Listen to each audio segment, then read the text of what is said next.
जो हमारा स्वाध्याय का कार्यक्रम चल रहा है भगवत गीता, उसके अंतर्गत हमने पहला अध्याय का अध्ययन किया और दूसरे अध्याय में प्रवेश किया था। और हमने 10 श्लोकों तक अध्ययन कर लिया था, 11 श्लोकों तक अध्ययन कर लिया था। आज से हम 12वें श्लोक को देखेंगे। तो अब तक हमने देखा है कि युद्ध का मैदान है, जिसमें दोनों सेनाएं आमने सामने खड़ी है। और एक तरफ कौरव खड़े हैं, एक तरफ पांडवों की सेना है। तो इस तरह जब सेना खड़ी है, उसमें अर्जुन पहले तो उत्साहित होते हैं और भगवान को आज्ञा देते हैं कि आप मेरा रथ दोनों सेनाओं के बीच में रख दो, मैं देखूं कि मुझसे युद्ध कौन करने आया है।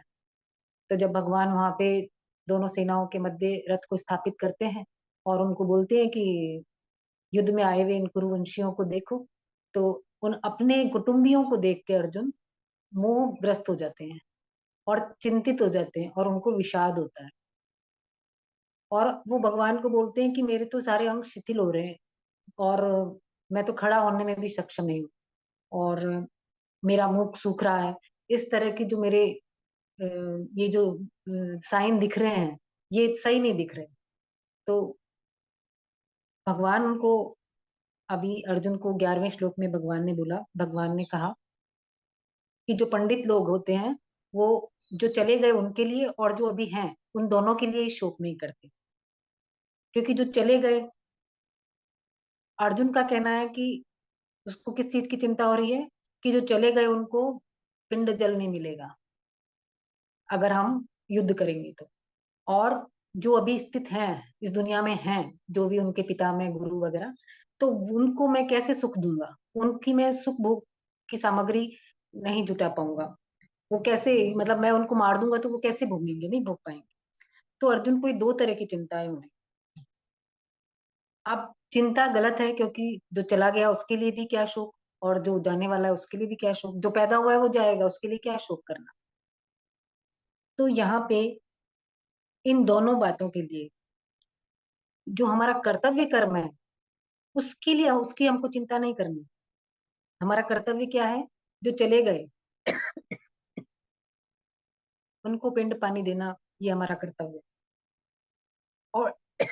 और जो भी है हमारे सामने, जो हमारे पे आश्रित हैं, तो उन लोगों की व्यवस्था करना, उनके जीवन का निर्वाह का प्रबंध करना, ये हमारा कर्तव्य है।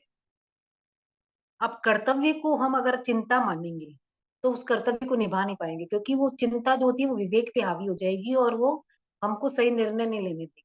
इसलिए कोई भी चीज, हम कोई भी कर्तव्य हमारा अपना निभाना है, तो हमको चिंता नहीं करनी, विचार करना है कि ये चीज को हम कैसे सॉल्व करें।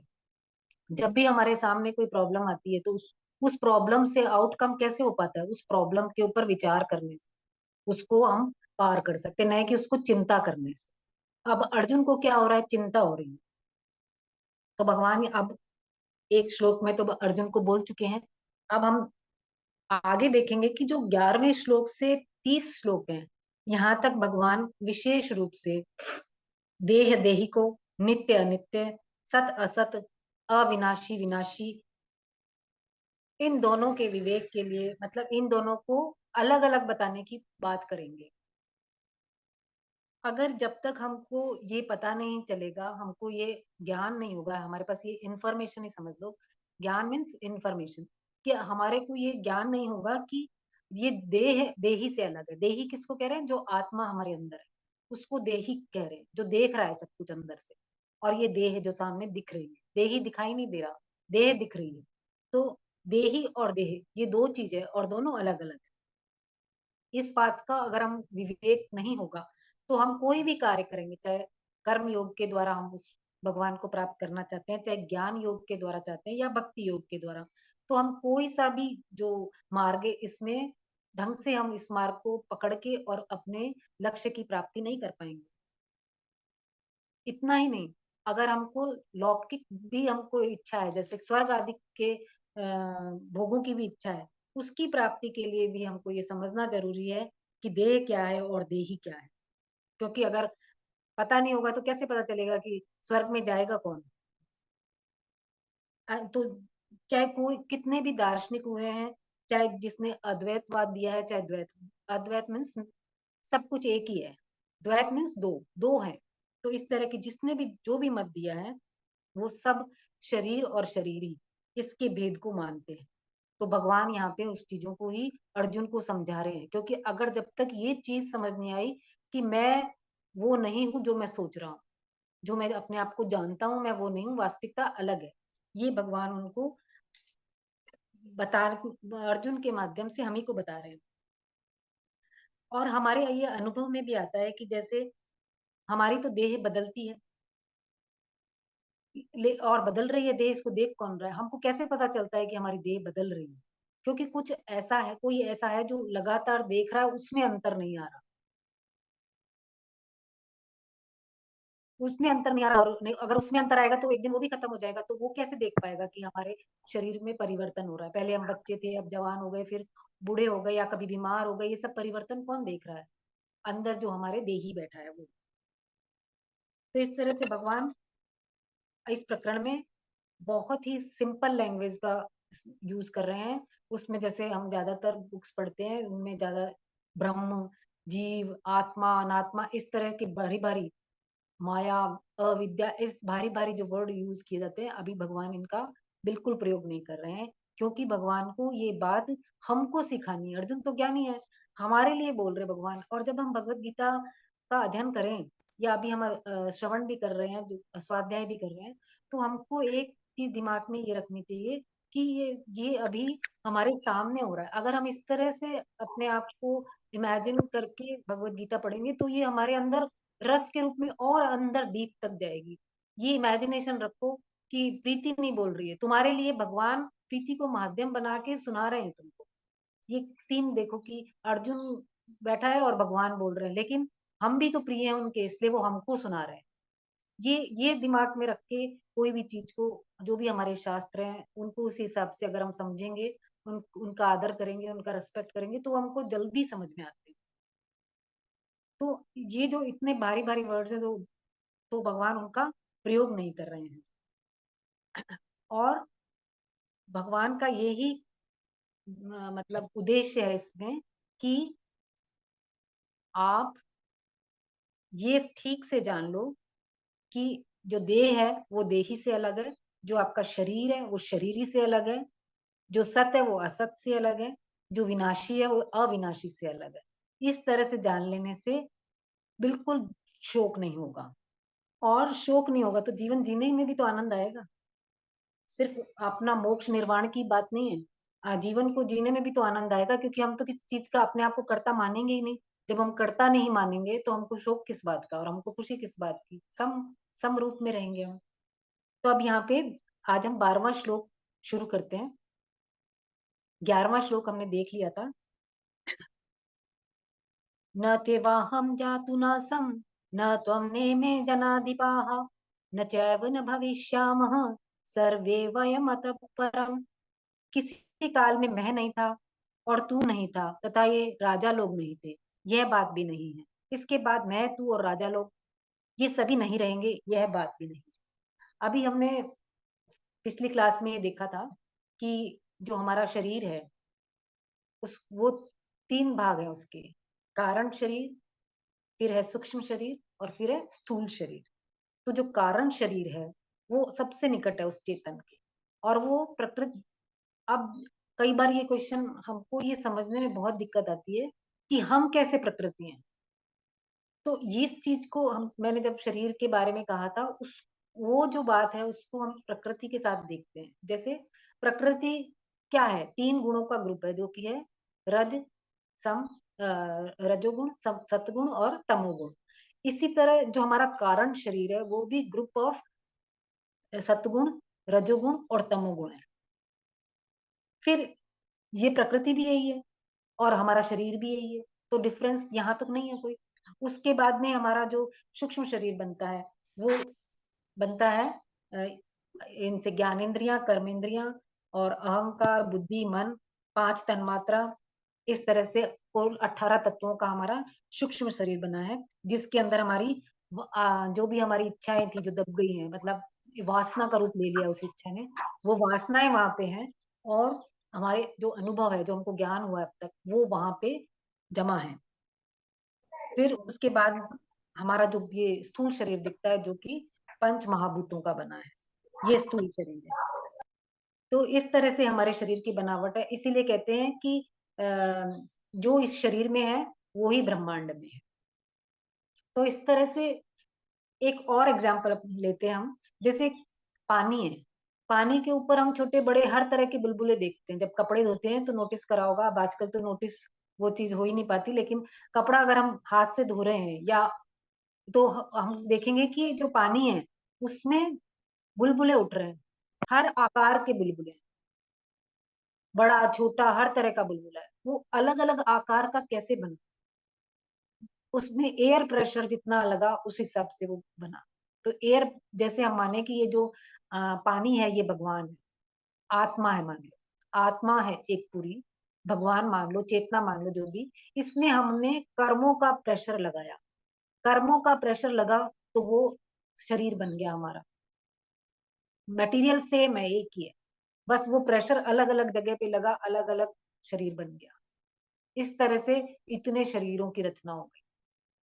तो ये शरीर कुछ नहीं है, प्रकृति ही है। मेन चीज़ क्या है इसमें, अगर हमको भगवान को पाना है, भगवान की प्राप्ति करनी है, तो उसको जानना है, जो कि शरीर नहीं है। जिसको कि, क्योंकि भगवान को हम कहते हैं सत है, सत मीन्स जो कभी नहीं बदलता।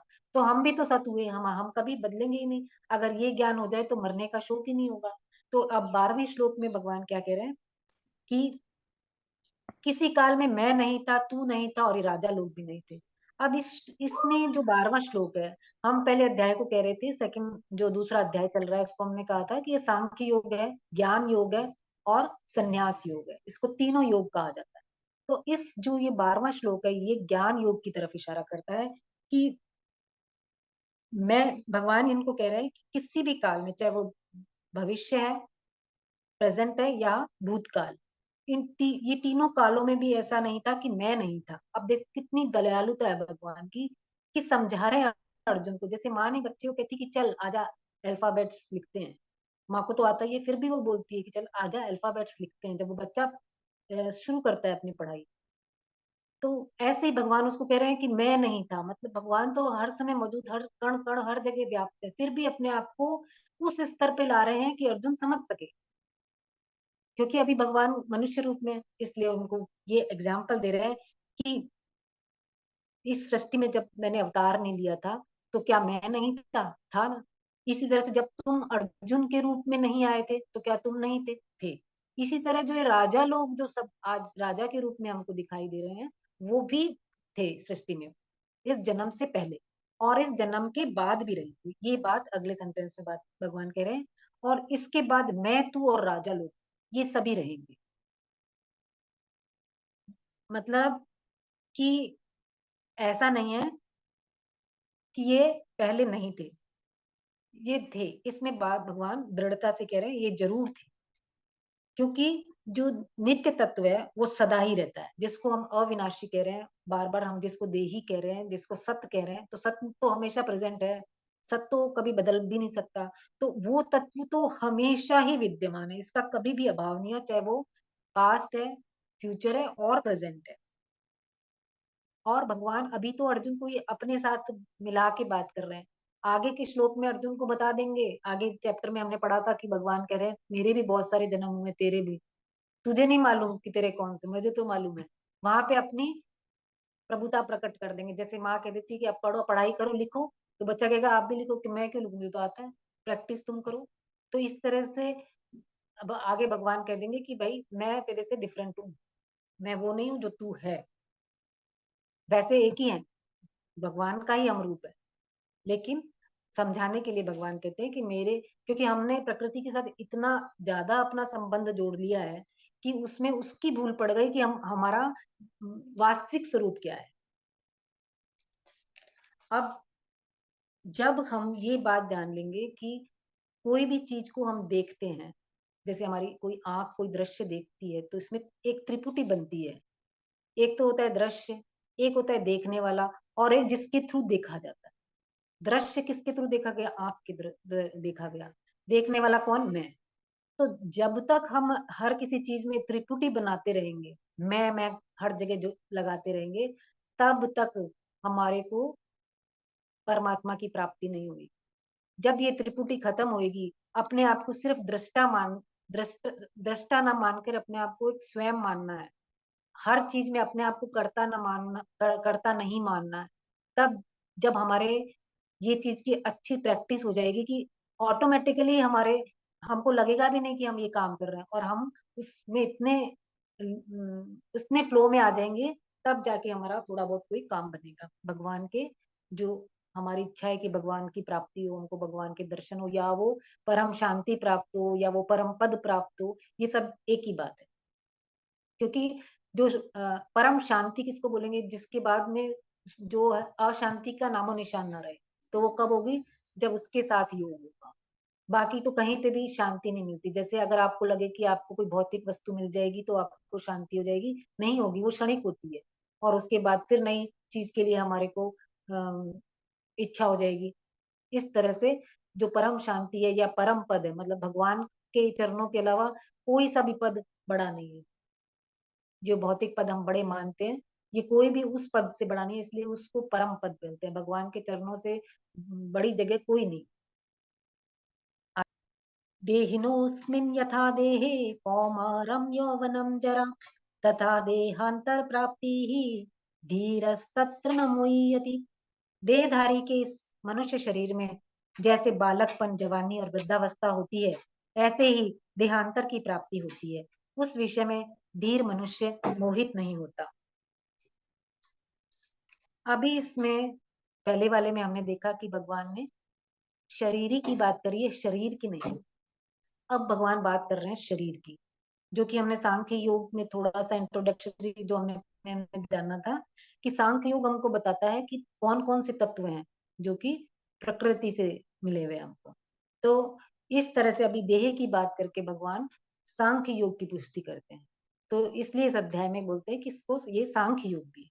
तो अब कह रहे हैं कि देहधारी के इस मनुष्य शरीर में, जो भी देहधारी है, शरीरधारी है, उसमें पहले कोई कोई भी जीव जंतु कुछ भी ले लो, उनके पहले तो बाल्यावस्था आती है, फिर युवावस्था आती है, और फिर वो बड़े हो जाते हैं और मृत्यु हो जाती है।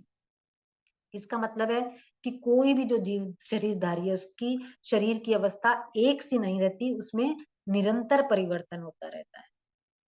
अब शरीरधारी के इस शरीर में, मतलब शरीरधारी अलग है, शरीर अलग है। देखो, बात से एकदम समझ में आ रहा है कि शरीरधारी के इस शरीर में अलग अलग है। शरीरी क्या है, जो दृष्टा बना हुआ है, और जो शरीर है वो दृश्य है। अब भगवान कह रहे हैं कि ऐसे ही देहांतर की प्राप्ति होती है। जैसे हमारे अंदर हमारे शरीर की ये अवस्थाएं आई कि हम पहले बालपन था, फिर हम युवा हुए, फिर हम और बड़े हुए, और होते होते मृत्यु को प्राप्त होते हैं। इस तरह से कई अवस्थाएं शरीर की आती हैं। जैसे शरीर, जो हमारा स्थूल शरीर है, वो पहले बालक से जवान हुआ और जवान से बूढ़ा होता है। तो हमको इन जो अवस्थाएं बदलती है उनका शोक नहीं होता। शोक आदि अवस्था का नहीं होता। बालपन से यंग होने का शोक शोक नहीं होता, लेकिन यंग से बूढ़े होने का शौक होता है। लेकिन ये बोल रहे हैं कि उसका हमको शोक नहीं होता। तो ऐसे ही जो हमारी शरीरी है, वो एक शरीर से दूसरे शरीर में जाता है, तो इसमें किस बात का शोक करना। तो ये भी तो एक शरीर की अवस्था हुई। जैसे स्थूल शरीर जिम्मेदार है हमारी युवा अवस्था और बुढ़ापे का, इन सब के लिए वो जिम्मेदार है, उसमें हमको दिखाई देता है। इसी तरह से जो हमारे स्थूल शरीर और कारण शरीर है, वो हमारे देहांतर प्राप्ति कराते हैं, यानी कि देह को त्यागने के बाद जो दूसरी देह हम लेते हैं, उसकी जिम्मेदारी सूक्ष्म और कारण शरीर पे होती है। तो जो हमारे स्थूल शरीर में परिवर्तन दिख रहा है, वो हमारी एक स्थूल दृष्टि है कि हम वो पहले बच्चे थे, अब जवान हो गए, अब बूढ़े हो गए। लेकिन अगर हम वैसे देखें तो हमारी अवस्था में परिवर्तन आ रहा है। जो हमारा बचपन में शरीर था, वो जवानी में नहीं रहता, और जवानी वाला शरीर बुढ़ापे में नहीं रहता। मतलब क्या हुआ इसका, कि हर क्षण हमारा शरीर बदल रहा है। अभी जो शरीर है वो अगले क्षण नहीं होगा। ऐसे जो हमारा सूक्ष्म शरीर और कारण शरीर है, इसमें भी परिवर्तन हो रहा है। ये भी परिवर्तन देखने में आता है कि जब हमारे देहांतर की प्राप्ति होती है, उसमें देखने में आता है। जैसे देखने में कैसे आता है, अब हम ये सोच रहे हैं कि भाई हमको स्थूल शरीर तो दिख रहा है, लेकिन कारण शरीर और सूक्ष्म शरीर तो नहीं दिख रहा। तो इसका कैसे ज्ञान, तो इसका देखो, जो ये हमारे तीन शरीर है, इनमें से जो हमारा स्थूल शरीर है वो जागृत अवस्था है, और जो सूक्ष्म शरीर है उसकी स्वप्न अवस्था है, और कारण शरीर की सुसुप्त अवस्था है। तो जब हमारे को बचपन में बाल काल में जो सपने आते हैं, वो उसमें हम अपने आप को बच्चा देखते हैं, और जब हम युवा हो जाते हैं तो हम सपने में युवा देखते हैं, और वृद्ध हो गए तो क्या दिखा कि बूढ़े बूढ़े रूप में अपने सपने आते हैं।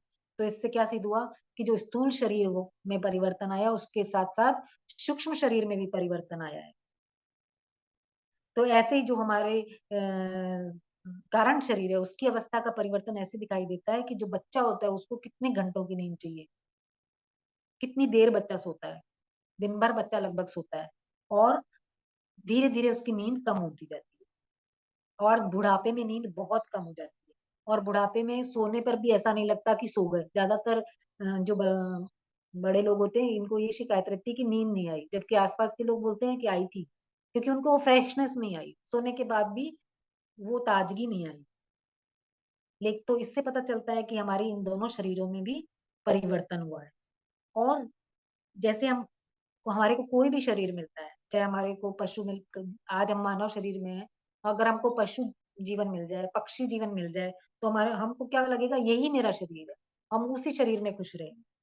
तो ये सूक्ष्म शरीर का परिवर्तन, अवस्था परिवर्तन हो गया, मतलब चेंज हो गई एकदम चीज, फिर भी हम उसको मान रहे हैं कि हम वही हैं। यही सूक्ष्म शरीर का परिवर्तन है, और फिर हम उसी हिसाब से हमारी आदतें पड़ती है, उसी हिसाब से हमारा स्वभाव बनता है।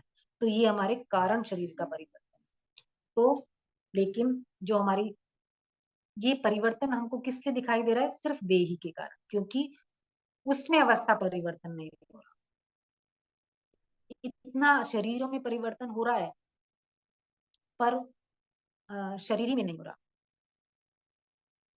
अब जैसे मैं हूँ, मेरा नाम है प्रीति, मेरे बचपन में भी नाम प्रीति था, मेरा अब तक की लाइफ में मेरा नाम प्रीति, और मैं जब तक देहांतर को प्राप्त होंगी जब तक मेरा नाम प्रीति रहेगा।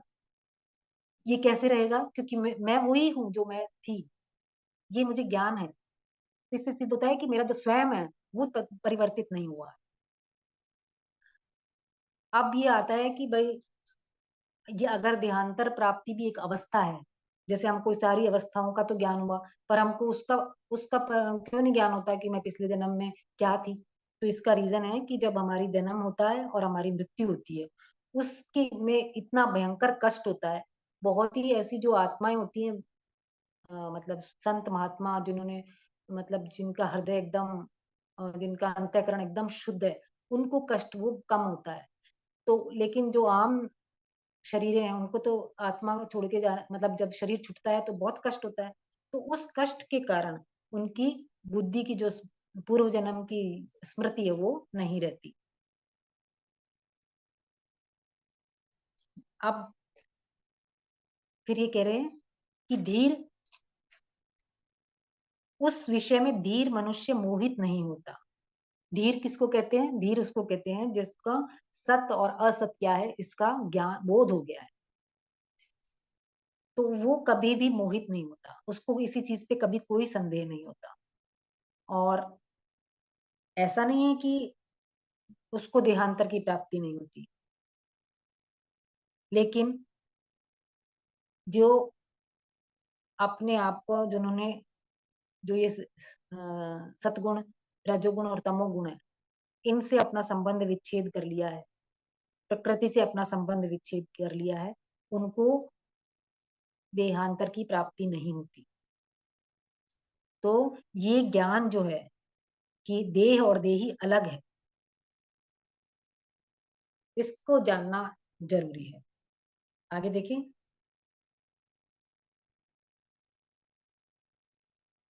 मात्रा स्पर्शास्तु कौन्तेय, शीतोष्ण सुख दुःखदाः, आगमापायिनो नित्याः, तांस्ते तिक्षस्व भारत।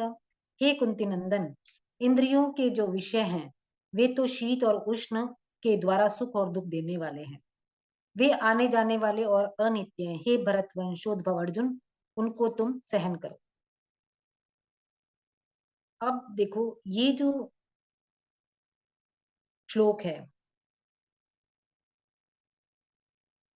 उसमें भगवान कह रहे हैं कि जो तेरे को ये शोक हो रहा है शरीर आदि को लेकर, तो उसको छोड़ दे। त्यागने का क्या मतलब है? संन्यास। तो यहाँ पे कह रहे हैं ये संन्यास योग से रिलेटेड श्लोक है। अब इंद्रियों के विषय हैं, यहाँ पे संस्कृत में एक वर्ड है मात्रा स्पर्शा। इसको एक्सप्लेन किया गया है कि जैसे हम नाप तोल करते हैं, नाप कोई भी वस्तु को तोलते हैं तो उससे हमको ज्ञान होता है, चाहे आंखों से तोलो, चाहे वजन से तोलो, चाहे कैसे भी तोलते हैं ना वस्तु को, तो उसको बोलते हैं मात्रा। वस्तु का ज्ञान करना उसको कहते हैं मात्रा। मतलब किससे होगा ज्ञान? या तो इंद्रियों से और अंतःकरण से, इससे ही ज्ञान होता है। उस इंद्रियों और अंतःकरण को मात्रा बोलते हैं, और इनसे जो इनके संयोग से जो ज्ञान होता है उसको स्पर्श कहते हैं। जैसे हमारी जो इंद्रियां हैं, जैसे आंख है, वो क्या करेगी? किसी वस्तु को उसके ऊपर गिरेगी तो आंख की दृष्टि दृष्टि जब किसी वस्तु पे गिरेगी तो उस वस्तु का हमको ज्ञान होएगा। मतलब हमारी जो आंख ज्ञानेंद्रिय है उसने उसका स्पर्श किया उस वस्तु का, तो संयोग हुआ वस्तु का और हमारी आंख का, ज्ञानेंद्रिय का। तो इस तरह से जब संपर्क होता है उनका आपस में, संयोग होता है, तो उसको कहते हैं स्पर्श।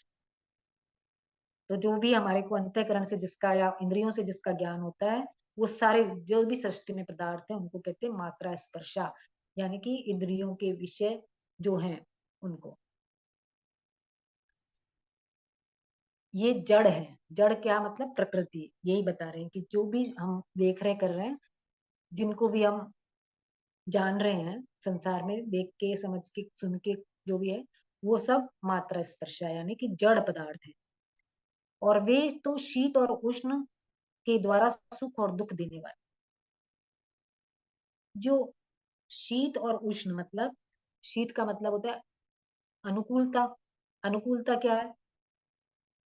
अनुकूलता में हमें क्या होगी कि मैंने जो चाहा, चाहे मैं वस्तु, व्यक्ति, घटना, परिस्थिति कोई भी है, उससे मुझे सुख हुआ, तो वो हो गई अनुकूल परिस्थिति।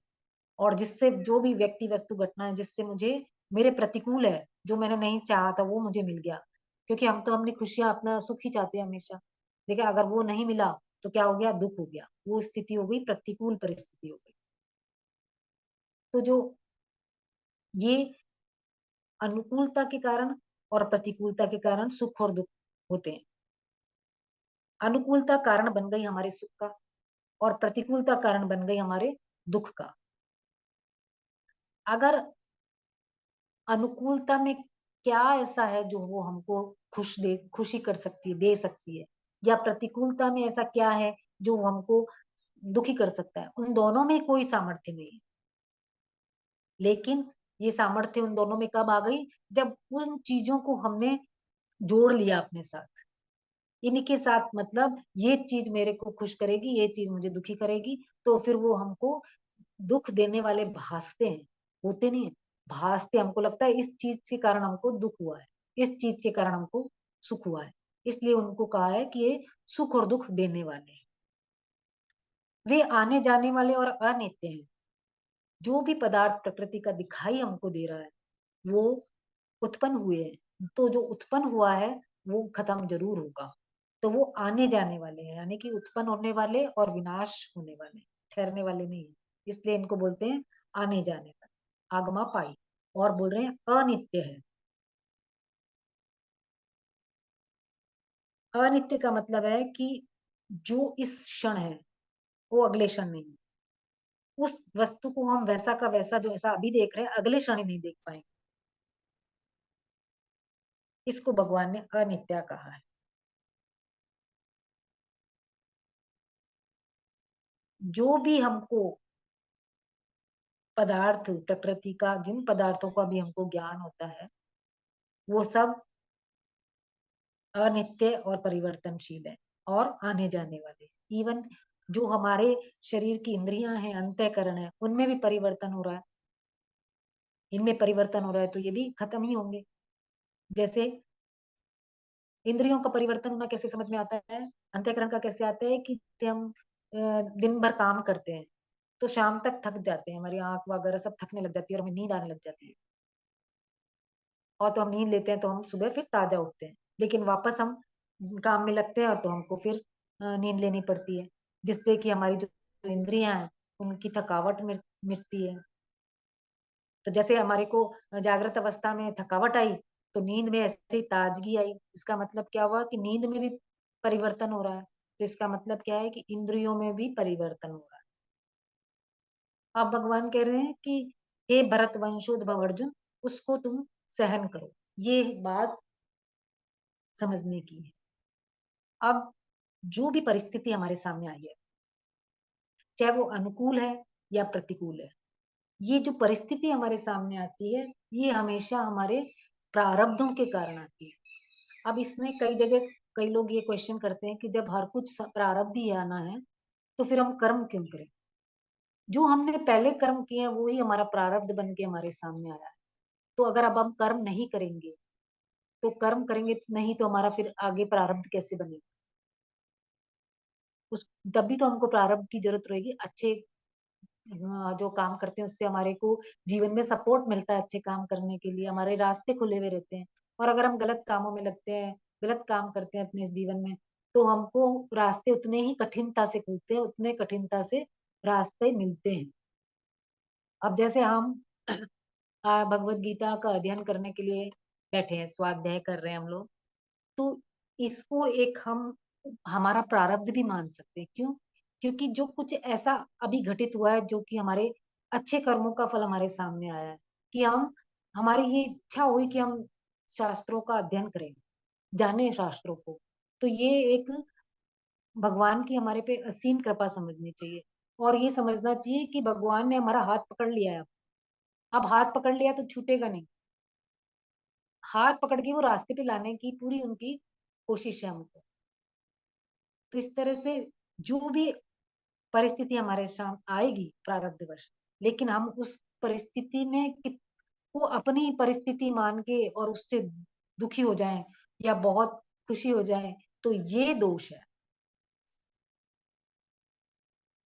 जो भी हमारा अनुकूलता प्रतिकूलता का ज्ञान हुआ, उसके अंदर अपने जो राग और द्वेष है, ऐसे जो विकार हैं, उनको पैदा नहीं होने देना। यानी कि उन विकारों को सम रखना है, कि जैसे कुछ घटा ही नहीं है, इस तरह का भाव रखना है।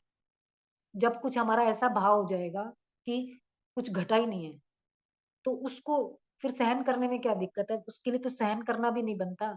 वो परिस्थिति तो का तो उसने कोई ध्यान ही नहीं दिया। तो इस जो सहने की शक्ति है, इसको ही तितिक्षा कहते हैं। कभी हम जो बाकी ये शास्त्र वगैरह पढ़ते हैं उसमें तितिक्षा वर्ड आता है। तो तितिक्षा होता है कि जो हमको सहने की जो हमारी शक्ति होती है, प्रतिकूलता अनुकूलता, इनको जो सहने की शक्ति है, उसको ही तितिक्षा कहते हैं।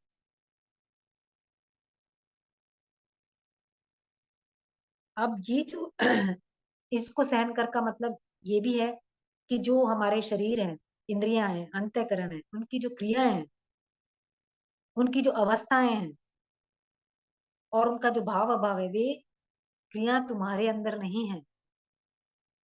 क्योंकि हम तो उनके दृष्टा हैं, उनको जानने वाले हैं।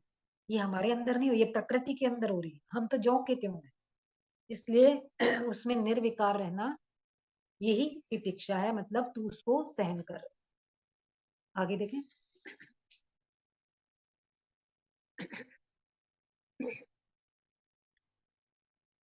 यं हि न व्यथयन्ते ते पुरुषं पुरुषर्भ सम दुःख सुखम धीरम सोमृतत्वाय कल्पते। हे पुरुषों में श्रेष्ठ अर्जुन, सुख दुख में सम रहने वाले जिस धीर मनुष्य को ये मात्रा स्पर्श व्यथा नहीं पहुंचाते, वह अमर होने में समर्थ हो जाता है, अर्थात वह अमर हो जाता है। हम 14वें श्लोक में भगवान ने कहा कह दिया कि तू इन चीजों को सहन कर। सहन करने का मतलब ये नहीं है कि तू दिमाग से तो फ्रस्ट्रेटेड है और तू उस चीज को झेल रहा है, नहीं। उस चीज को ये समझना है कि ये मेरे में नहीं घट रहा, मतलब इसको अंडरस्टैंड करना है, ना कि टॉलरेट करना है। तो जब जब हम किसी चीज को अपने दिमाग में बिठाते रहते हैं तो वो सही नहीं है। हम उस चीजों को समझने से अपने इसको दूर रखना, वो ज्यादा सही उपाय है। क्योंकि अगर हम चीजों को भरते रहेंगे अंदर और एक्ट नहीं करेंगे, तो वो हमारे एक दिन विस्फोट करेगी। तो उससे हमारे को कोई मेंटल इलनेस भी हो सकती है। तो इस तरह से उन चीजों को अंदर तक लेके ही नहीं जाना है। तो भगवान कह रहे हैं कि अर्जुन को पहले तो भगवान ने कहा है पुरुषों में श्रेष्ठ। यहाँ पे जो संस्कृत में वर्ड है पुरुष शर्भ, यानी कि पुरुष जो ऋषभ के समान है, ऋषभ मतलब बैल, स्ट्रॉन्ग, उसको भगवान ने संबोधित किया। तो जैसे कोई भी परिस्थिति हमारे यहाँ आती, उन परिस्थितियों को बदला नहीं जा सकता। ऐसे अर्जुन के सामने जो परिस्थिति आई है, उस परिस्थिति को अब कैसे बदलेगा, लेकिन उस परिस्थिति में भी अपना कल्याण कर लेगा। कैसे? क्योंकि अभी परिस्थिति में भगवान को कह दिया है कि आप जो करो मेरे कल्याण के लिए आप कर दो, उसका तो कल्याण ही कल्याण है। तो सुख दुख में सम रहने वाले जिस धीर मनुष्य को ये मात्रा स्पर्श व्यथा नहीं पहुंचाते। सुख दुख में धीर मतलब जो सुख, धीर जो हमने देखा था कि जो सत असत का जिसको विवेक है उसको धीर पुरुष का है। तो जो धीर है, जिसको सत्य असत का विवेक है, वो कैसे क्यों नहीं सुख दुख में सम होगा? वो दुख सुख में सम हो जाता है। उसको सुख और दुख ये अलग अलग दिखते हैं। और जब हम अपना सुख दुख के साथ अपना संबंध जोड़ लेते हैं, तब वो हमको अपने होने लगते हैं, तब हमको लगता है कि हम भोगने वाले हो गए। लेकिन अगर हम उनको अपने साथ नहीं जोड़ेंगे तो वो हमको उससे कोई प्रभावित नहीं होंगे हम।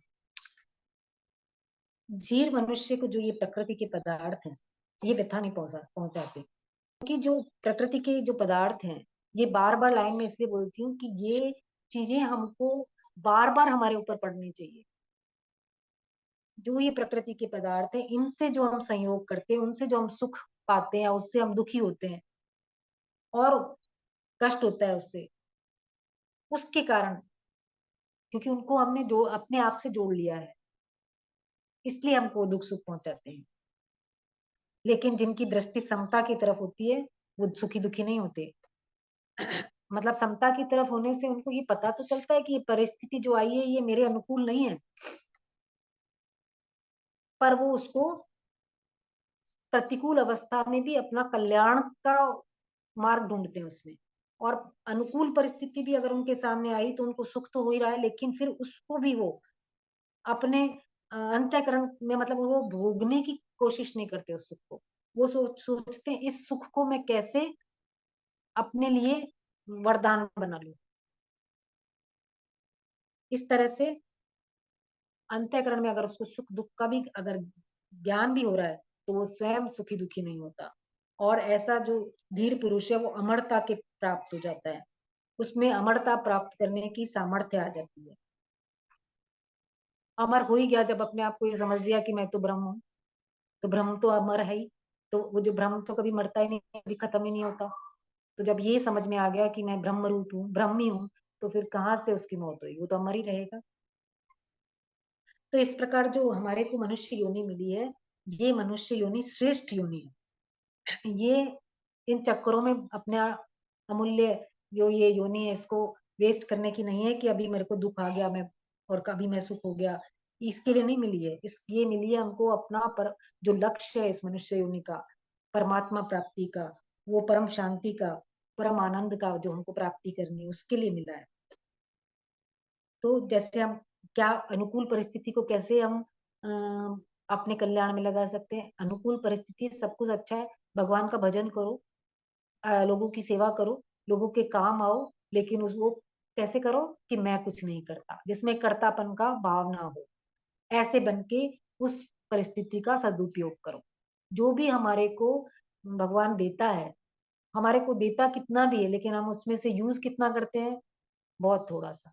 तो हमारे को अपने लिए भगवान ने बस उतना ही दिया है जितना हम यूज करते हैं। बाकी हमारे सब कुछ हमारे लिए नहीं देता भगवान, इसलिए हमको अनुकूलता में दुनिया के लिए काम करना चाहिए। और प्रतिकूलता आ गई, तो प्रतिकूलता में भी हमको ये करना है कि ये प्रतिकूल परिस्थिति आई है, इसमें मैं क्या, ध्यान करो, भजन करो, भगवान का नाम लेने में टाइम स्पेंड करो। पर प्रतिकूल परिस्थिति को और भी शांति से गुजारना चाहिए। अब ये पता चल गया कि ये परिस्थिति प्रतिकूल चल रही है, तो अगर बुरा समय है तो अच्छा भी आएगा। और फिर ये भी ध्यान रखो कि अच्छा समय है तो बुरा भी आएगा। तो जब हम सिर्फ अच्छा अच्छा मांगते हैं तो बुरा तो आएगा, इसलिए हमको ज्यादा कष्ट होता है। और जैसे कुंती ने भगवान से मांगा कि मेरे को तो कष्ट चाहिए जीवन में। क्यों चाहिए? क्योंकि आप होते हो, जब मुझे भी, जब भी मेरे पे कष्ट हुआ आप आते हो, तो मुझे तो कष्ट चाहिए। कष्ट हुआ तो सुख सुख हुआ, भगवान की प्राप्ति होती है उस क्षण। तो जब ये तो बदलता ही है। तो अगर आप कोई भी चीज की मांग करोगे तो दूसरी चीज तो आएगी आएगी, स्वाभाविक। कभी कभी हम देखते हैं कि प्रतिकूलता हमारे लिए बहुत अच्छा काम करती है, जैसे कि हमारे को अगर अ, उस प्रतिकूलता को हम समझें, तो जैसे हमारे कांटा चुभ गया तो कांटे से ही निकाला जाता है। तो वो कांटे से हमारे दर्द होगा, बहुत कांटा चुभा है निकालने में दर्द होगा, लेकिन बाद में कैसा सुख आएगा कि कष्ट मिट गया, जो कांटा लगने का कष्ट। तो प्रतिकूल परिस्थिति कई बार हमारे लिए देखने के लिए प्रतिकूल होती है, लेकिन वो हमारे आनंद का विषय बन जाता है। जैसे हमने देखा था कि जब हम वो महाभारत का थोड़ा सा इंट्रोडक्टरी देख रहे थे, तब हमने देखा था ना कि जो जो हो रहा था, जैसे भीम को पानी में डाला था, वज्र जैसा शरीर मिल गया उसको, तो वो तो सोच रहे थे कि हम इसको मार देते हैं जहर देके, लेकिन जहर देना उसके लिए वरदान हो गया। वो प्रतिकूल परिस्थिति कितने बड़े अचीवमेंट में बदल गई। इस तरह से धीरज रख के परिस्थिति को खत्म करना चाहिए। ना सतो विद्यते भावो, ना भावो विद्यते सतः, उभयोरपि द्रष्टोऽन्तः त्वन्योस्तत्त्वदर्शिभिः। असत का भाव विद्यमान नहीं, यानी सत्ता नहीं है, और सत का अभाव नहीं है, यानी सत सत की सत्ता कमी नहीं है। तत्वदर्शी महापुरुषों ने इन दोनों का ही अंत अर्थात तत्व देखा है। असत का तो भाव नहीं है।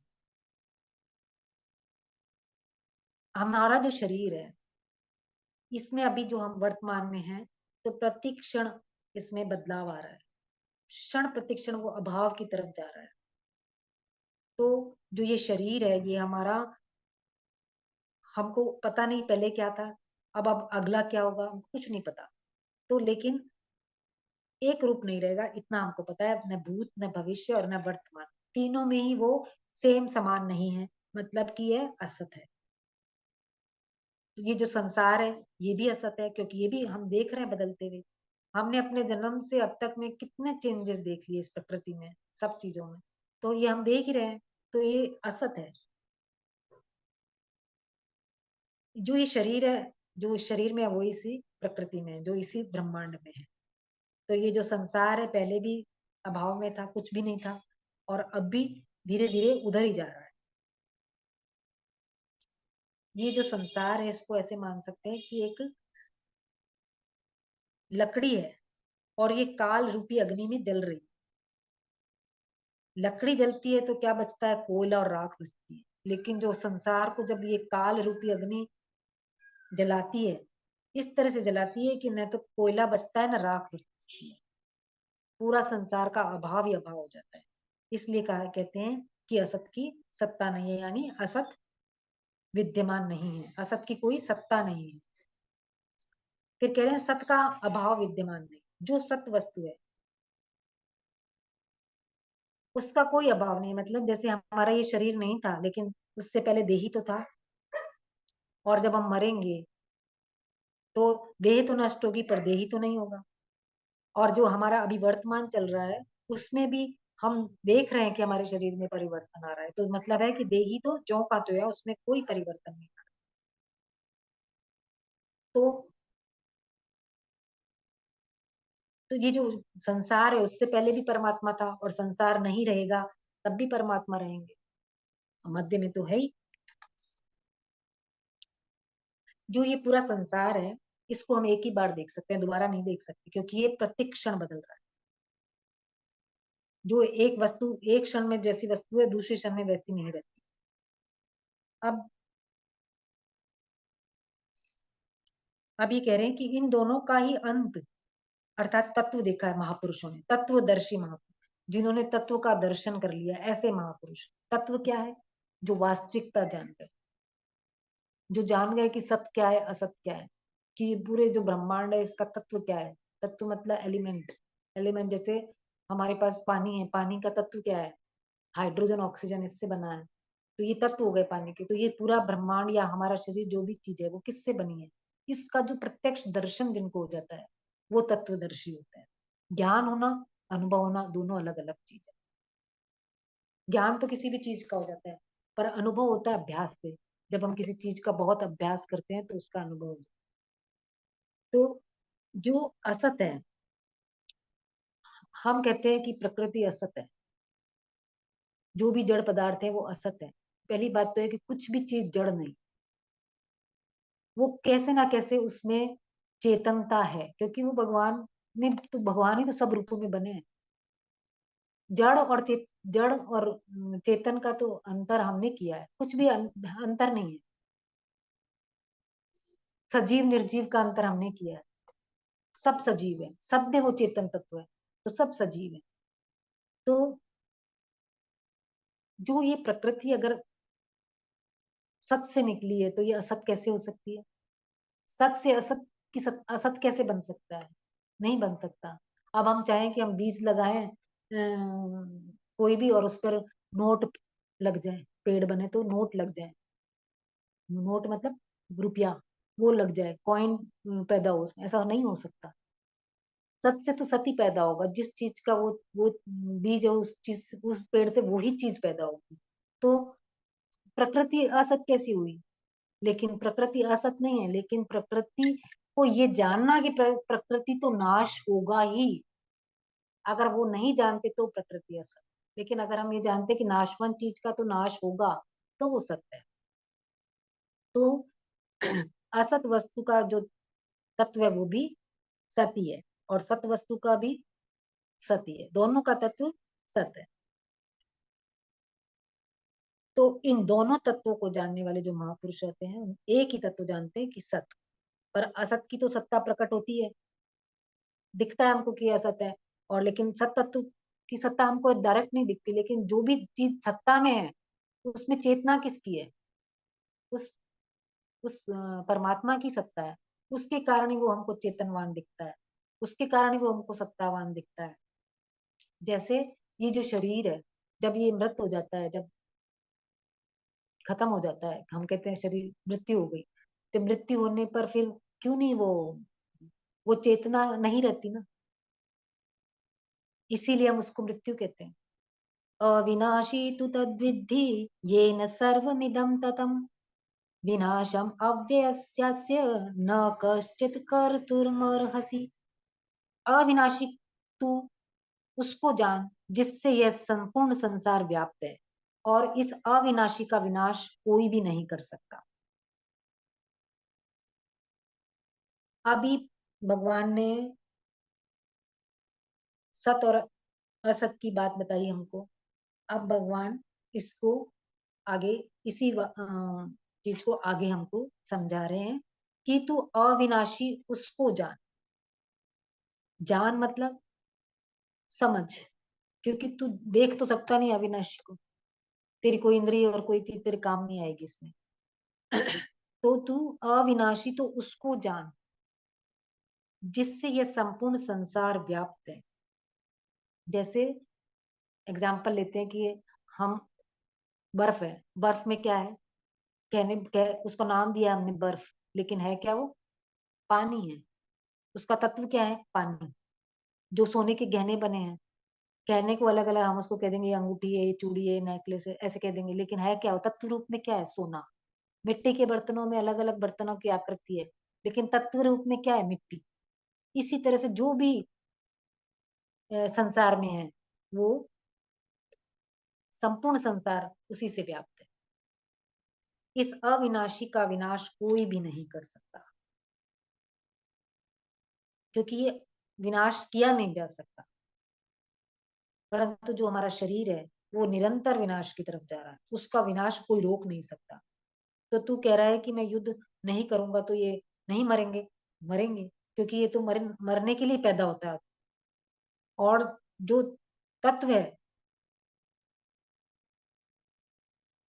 वो अविनाशी रहेगा, उसका विनाश नहीं होगा। हमने देखा कि जो ये हमारा पहला चैप्टर था, उसमें एक स्टोरी सी चल रही थी। स्टोरी क्या थी कि धृतराष्ट्र कह रहे, धृतराष्ट्र संजय को कहते हैं कि मुझे युद्ध क्षेत्र में क्या हो रहा है वो बताओ, मेरे और पांडु के पुत्र क्या कर रहे हैं वो बताओ।